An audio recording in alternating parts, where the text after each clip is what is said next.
जय हिंद। मैं राकेश कुमार फिर से मैथ्स मैजिक 1K में आपका स्वागत है।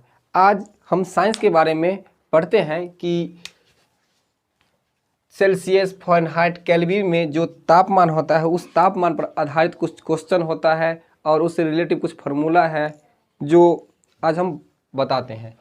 जैसे कि अगर साधारण तौर पर देखा जाए कि सामान्य मनुष्य में सामान्य मनुष्य कहने का मतलब कि जो बीमार और नहीं हो, स्वस्थ हो, सामान्य मनुष्य में सेल्सियस में तापमान कितना होता है तो इसका आंसर होता है 37 डिग्री सी। रियल में इसका आंसर होता है 37.15 डिग्री सी। लेकिन जब सवाल और बनाते हैं तो उस समय हम लोग क्या करते हैं कि 37 डिग्री ही लेकर चलते हैं और इससे सवाल सीखने में और बनाने में आसानी होता है। और दूसरा होता है कि सामान्य मनुष्य में फ़ारेनहाइट में तापमान कितना होता है तो फ़ारेनहाइट में 98.6 होता है। फिर अगर सामान्य मनुष्य में केल्विन में देखेंगे तो केल्विन में उसका ताप जो होता है 310 के होता है। तो ये मनुष्य का तीनों जगह का टेम्परेचर है। अब हम देखना चाहते हैं कि इसका संबंध जो होता है उस संबंध क्या है। जैसे कि हम हेडिंग दे सकते हैं कि सेल्सियस, फ़ारेनहाइट और केल्विन में संबंध। ये संबंध क्या होता है तो देखिए, इसके लिए एक फार्मूला टाइप से समझ लीजिए कि इसका होता है C-0/100 बराबर F-32/180 बराबर K-273/100। लेकिन हम लोग क्या करते हैं, सवाल बनाने के टाइम इतना बड़ा फार्मूला को लिखने से अच्छा है कि समीकरण के रूल से क्या करते हैं, इसको काट के छोटा कर देते हैं।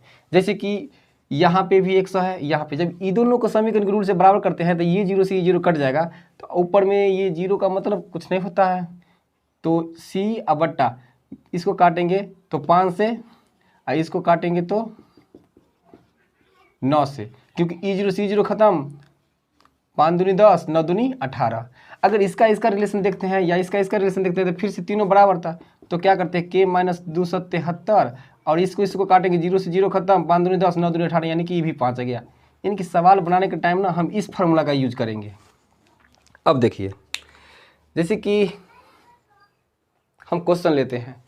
एक क्वेश्चन है कि 37 डिग्री सी को फ़ारेनहाइट में बदले, और दूसरा क्वेश्चन दे दिए, कुछ भी ले लीजिए इसमें से तीनों में से,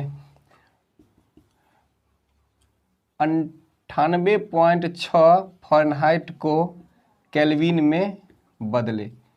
अगर मान लीजिए कि इस क्वेश्चन को बनाते हैं तो संबंध देखते हैं कि किसका किसका संबंध है। तो संबंध इसमें बता दिए है कि एक होता है रोमर, जो वो दूसरा होता है वो एग्जाम में नहीं पूछता है, इसलिए नहीं उसको बताए। CF यहाँ पे हमको क्या है C और यहाँ पे क्या है F, तो हम क्या करेंगे कि C और F डायरेक्ट C से F पर आएंगे। इसका मतलब ये जो है ना, नहीं सॉरी, C और F है तो C और F पर जाएंगे, यानी कि केल्विन वाला को क्या करेंगे, छोड़ देंगे। तो इसके लिए हम संबंध स्थापित कर सकते हैं कि C/5 C/5 बराबर F-32/9। अब इस पर बैठाइए, क्योंकि हमको C का मान दिया है इसलिए C का मान बैठा दिए, और 5 और F का मान निकालना है तो F-32/9। अब समीकरण के रूल से नीचे ऊपर गुना करेंगे। अगर 5 के F से गुना करेंगे तो 5F माइनस 5 दूनी 10, 5 15, 116, 160, और इसको इससे गुना करिए, 9 7 63 6 और 9 3 27, 27 6 33। अब देखिए समीकरण के रूल से ये माइनस में उधर जाएगा तो क्या हो जाएगा, प्लस। तो 5F बराबर 333 प्लस 160, 5F बराबर 3 6 3 9 3 1 493, इसलिए f का मान हो जाएगा 493/5। जब इसको काटिएगा तो कुछ न कुछ मान आएगा और वह मान इन तीनों में से कोई ना कोई जरूर होगा। जैसे चेक कर लेते हैं, 493 है, उसे 5 से 9 45, 4 कुतरा 3, 5 8 40, 3.0 3 5 6 30, यानी 98.6। कितना है आपका मान? 98.6। तो ये बात बताइए कि C और F में जो संबंध था उसको स्थापित करने पर वो मान आया जो मान हमको चाहिए। यानी कि मनुष्य को कहीं भी रखिए, ठंडा हो गर्मी हो कहीं भी रखिए, उसका टेम्परेचर हमेशा होता है सेल्सियस में 37, फ़ारेनहाइट में 98.6 और केल्विन में 310। तो उसी स्थिति में हम जब स्थापित किए C और F में, तो C का मान दिया था तो हमको पता है कि F में वह कितना होता है 98.6, इसलिए इसका मान आ गया 98.6। अब इस पर एक सवाल है, इसको देख लेते हैं। F और K यहाँ पर है, यानी कि C का जरूरी नहीं है अभी। जब C का जरूरी अभी नहीं है तो क्या करो, F और K में जो संबंध है उसको स्थापित करते हैं। तो F - 32/9 बराबर K - 273.5।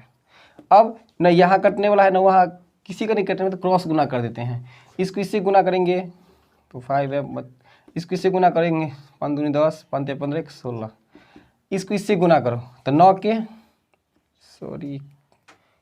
98.6 का मान दिया हुआ है, पहले मान रखते हैं।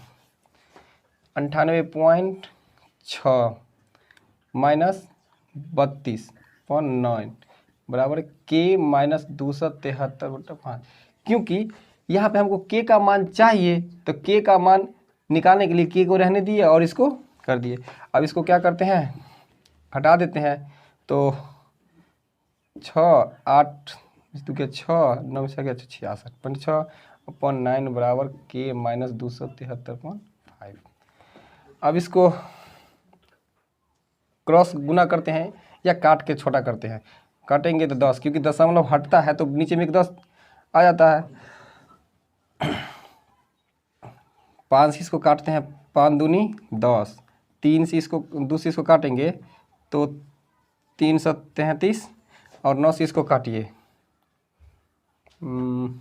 तो 333 को 9 से काटिए तो 9 तिया 27, 6 3 9 तिया 9 सत्ते 63, यानी कि 37 मरतबे कट जाता है। ये 9 से ये 37 मरतबे कट गया, तो इधर बचा 37, कुछ नहीं नीचे बचा तो 1, और इधर K - 273, तो 1 रहता है इधर, तो कोई मतलब नहीं है 1 का, तो इसको क्या करते हैं, हम छोड़ देते हैं। अब क्या करते हैं, ई 273 को इधर ले आते हैं, तो 37 + 273 बराबर K, इसलिए K बराबर 7 3 10 के 0, 7 3 10 1 के 11 के 1 का 2 1 3। तो देखिए केल्विन में डिग्री नहीं लगता, ये बहुत बड़ा बात है, बताएंगे अभी। तो 310, K का मान देखिए कितना आया है हमको, 310 है। तो फ़ारेनहाइट, केल्विन और सेल्सियस में जो संबंध होता है उस संबंध के लिए बहुत इंपॉर्टेंट फार्मूला ये वाला होता है। इसी को छोटा रूप ये होता है। इस पर आधारित ये सवाल था। और सवाल के बारे में एक और सवाल है, उसको भी देख ही लेते हैं।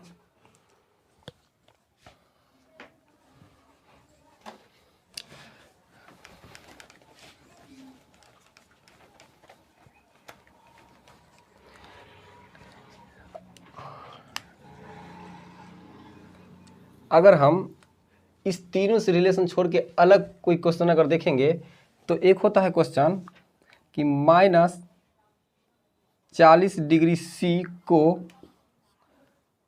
F में बदले।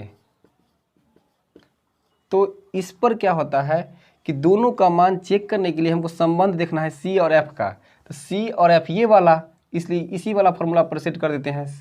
C/5 बराबर F - 32/9।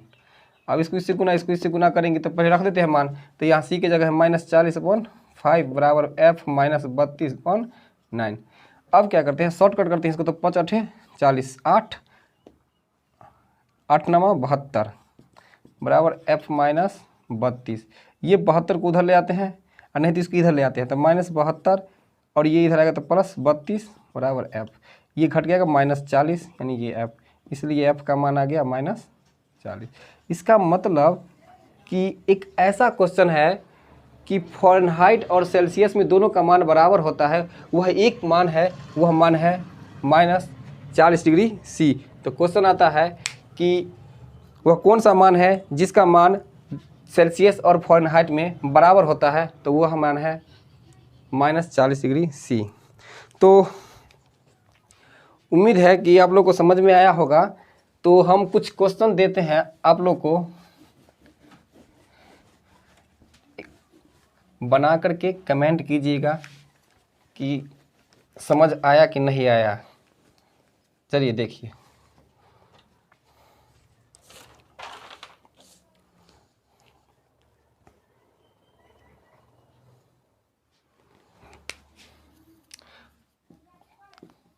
तीन से 10 केल्विन को